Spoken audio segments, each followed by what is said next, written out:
have carpet on the bottom. The idea is they don't leave tracks. One of our own from DCNF went down to the border and he did some investigating. People who live in Arizona are well aware that of the tactics that illegal immigrants and cartels use to come across the border. Apparently, the drug cartel is going over the border in carpet shoes. They use carpet shoes to disguise their footprints. Removes any traces that they were even there. I must confess, you have an astonishingly good idea there. But I don't really understand how that works because apparently the carpet shoes still leave tracks. It's just the fact that they step in each other's steps, which is actually quite ingenious. The battle of wits has begun. They don't know how many or to what extent amount of cartel members are actually going. No matter how many smugglers are coming across the border, they kind of try to step in the same spots so that authorities will never know how many people were there. The world may never know. But that's actually really interesting. I read about that in Little House on the Prairie. They were on a trade trail or something and they couldn't really tell how many there were because they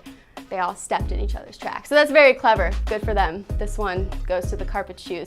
Why are they doing this? These were not women and children that were crossing the border. These were definitely cartels, drug smugglers. The border really didn't even look like much of a border. It was a wired fence that people can, seep through and, throw their drugs over and then also like escape with carpet shoes. They're coming across the border back and forth multiple times. This is what middle school looks like. Like when everyone wore those UGG boots, like running down the hall. This is literally what that looks like.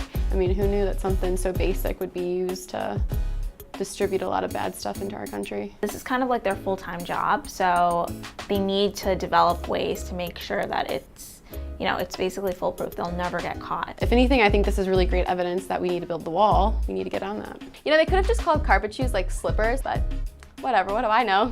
I've never trafficked drugs.